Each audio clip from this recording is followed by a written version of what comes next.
Bem, pessoal, como descobrir um tumor cerebral de forma precoce? Essa é uma pergunta muito comum que eu recebo no consultório, né? E aqui, às vezes, nos comentários, porque alguém descobriu um tumor cerebral, ou tá com medo de ter, porque tem uma história familiar, ou começou a ter um sintoma. Então, eu vou explicar para vocês como é que se descobre cedo um tumor cerebral. Se existe algum screen, algum teste que você faz caso você tenha uma história familiar de tumor cerebral, né? Primeira coisa, tem que entender que os tumores cerebrais, da maioria das vezes, são doenças esporádicas. E quando alguém fala um tumor cerebral, é uma gama de doenças completamente diferentes. Vão desde tumores benignos mais comuns, como os meningiomas e os neurinomas, neurinoma do ouvido. O meningioma pode acontecer na coluna, mas também em qualquer parte do cérebro. Esses são locais mais comuns de acontecer o meningioma, né? Região temporal, região frontal, né? Mas teoricamente pode acontecer em qualquer lugar que tem meninge, né? E os neurinomas, de um modo geral, vários locais podem acontecer, mas o mais clássico que a gente acaba vendo, né, é o neurinoma do ouvido, né? Além disso, existem tumores que aí já está do outro lado, tumores mais malignos, né, que são as metástases cerebrais, os gliomas de alto grau, né, que são os mais malignos, e tem os gliomas de baixo grau, que são os benignos, né? Esses tipos de tumores, de um modo geral, são tumores esporádicos, né? Tirando a metástase, que aí, no caso, o screening vai ser para o tumor primário, se é mama, que é muito comum, né? Próstata, pulmão. Então, esse aí eu nem vou mencionar para vocês, que aí você vai descobrir o tumor que deu origem a essa metástase, né? Os tumores primários não, eles são esporádicos. Então, na grande maioria das vezes, não existe um screening.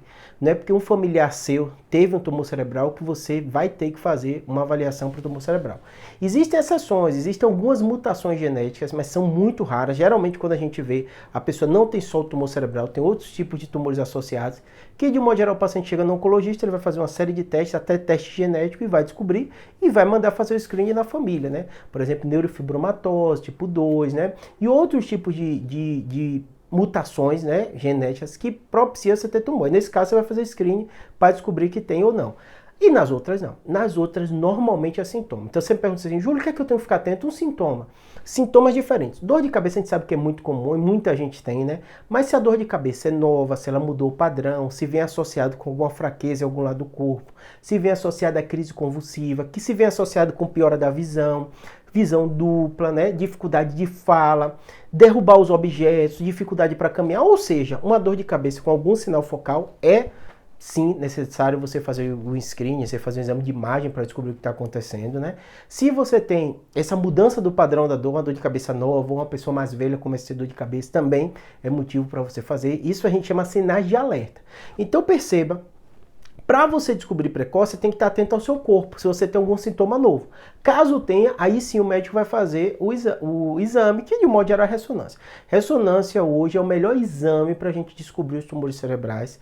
A tomografia ele é muito utilizado muitas vezes por dificuldade técnica de acesso à ressonância, né? Mas de um modo geral vai ser a ressonância, o exame que vai ser pedido. Dentro da ressonância tem um monte de variação, né? Que é com contraste, geralmente ajuda melhor. A gente pede muitas vezes com espectroscopia e perfusão, que dá para diferenciar e ajudar às vezes a diagnosticar algum tipo de tumor. Mas aí normalmente vai ser um exame específico. Geral, a gente vai pedir uma ressonância com esse sem contraste e vai dar para a gente ver. Se tem algum local que a gente tem uma dúvida e tal, às vezes pede esses testes mais específicos, com tratografia, tudo isso, tá bom? Espero que tenha ajudado. Não fica desesperado se você tem um familiar com um tumor cerebral. É raríssimo ter mutações que causem isso. Na maioria das vezes são coisas esporádicas. Essa pessoa, infelizmente, teve um azar, um motivo genético, às vezes ambiental, que é mais raro, e acabou tendo um tumor, tá bom? Para você, normalmente não vai ter nenhum tipo de screening específico. Espero que tenha